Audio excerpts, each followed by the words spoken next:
धरती के 450 करोड़ साल पुराने इतिहास में यहाँ पर बहुत से जीवों ने अपनी हुकूमत का परचम लहराया है। जहाँ आज पानी की गहराई में रहने वाली ब्लू व्हेल धरती पर मौजूद सबसे बड़ी जीव है, वहीं डायनासोर्स के समय से ही ऐसे ही न जाने कितने ही विशालकाय जीवों का यहाँ पर राज हुआ करता था और इन्हीं में से दो जीव थे मेगालोडन शार्क और टाइटोनोबोआ स्नेक। अगर आपको इसके बारे में कुछ ज्यादा जानकारी नहीं तो मैं आपको बता दूं कि ये दोनों ही जीव इतने बड़े और खतरनाक थे कि ये उस समय पर भी डायनासोर्स को मारने की क्षमता रखते थे। जहाँ मेगालोडन शार्क की लंबाई 60 फीट और जबड़ा 3 मीटर तक लंबा होता था, वहीं टाइटोनोबोआ स्नेक की लंबाई 40 फीट से भी ज्यादा हुआ करती थी। मेगालोडन चर्चा में तब आई जब एक दिन समुद्र की गहराई में कुछ रिसर्चर्स को एक 7 इंच लंबा शार्क से मिलता जुलता दांत मिलता है और इसकी और भी गहराई से जांच करने के बाद जब उन सभी ढूंढे गए दांतों को मिलाकर एक पूरा जबड़ा तैयार किया गया तो उसने सभी को हैरानी में डाल दिया, क्योंकि ये जबड़ा इतना बड़ा था कि इसमें एक साथ 3 इंसान खड़े हो सकते थे। वहीं इस जबड़े में पूरे 270 दांत थे। उन्हें पता चला कि ये सभी अवशेष किसी आम शार्क के नहीं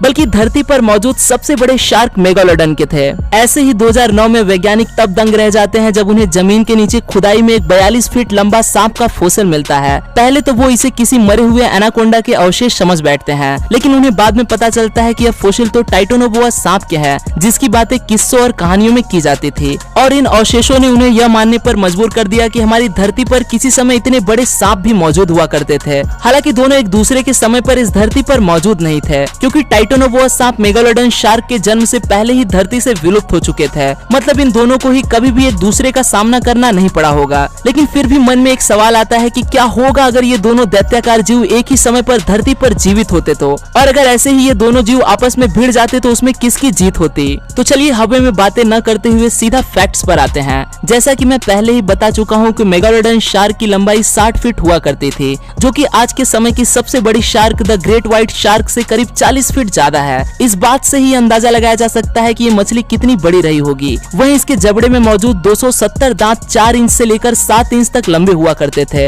इनके जबड़े में दांत 5 लाइंस में मौजूद हुआ करते थे, जिनके साइड्स में अपने शिकार को चीड़ फाड़ कर रख देने वाला एक आरीनुमा आकृति भी हुआ करती थी। शिकार करते समय इसके जबड़े से निकलने वाला दबाव 10 टन का हुआ करता था। ये प्रेशर इतना ज्यादा था कि ये ठोस से भी ठोस चीज को बड़ी ही आसानी से चकनाचूर कर देती थी। और हैरानी की बात है कि 100 टन वजनी शरीर के साथ भी मेगालोडन समुद्र के अंदर काफी तेज और बेहतरीन स्विमर हुआ करती थी। रिसर्चर्स का कहना है कि समुद्र के जीवों के बीच इस शार्क का बड़ा ही आतंक हुआ करता था। इसे दिन भर अपनी भूख को मिटाने के लिए 1 टन से भी ज्यादा खाना चाहिए होता था। बस इसी के चलते ये किसी भी जीव को देखते ही उसे अपना शिकार बना डालती थी। वहीं टाइटोनोबोआ सांप के अवशेष मिलते ही पहले साइंटिस्ट ये मानने के लिए तैयार नहीं थे कि इतना बड़ा सांप भी धरती पर सच में मौजूद हो सकता है। कुछ एनाकोंडा के जैसा ही दिखने वाला ये टाइटोनोबोआ भी उसकी ही तरह अपने शिकार को जकड़कर उसका दम तोड़ दिया करता था। साथ ही इसके भी दांत 7 इंच तक लंबे हुआ करते थे, जिसकी मदद से ये सख्त से सख्त शिकार को भी एक ही वार में टुकड़ों में काट डालता था। हालांकि ये सांप इतना बड़ा था कि इसे अपने शिकार को काटने की जरूरत ही नहीं पड़ती थी, यह उसे ऐसे ही जिंदा निगल जाया करता था। बताया जाता है कि ये सांप भी ज्यादातर समय पानी के अंदर ही रहा करता था, जहाँ पे ये बड़े मगरमच्छ को भी एक झटके में निगल जाता था।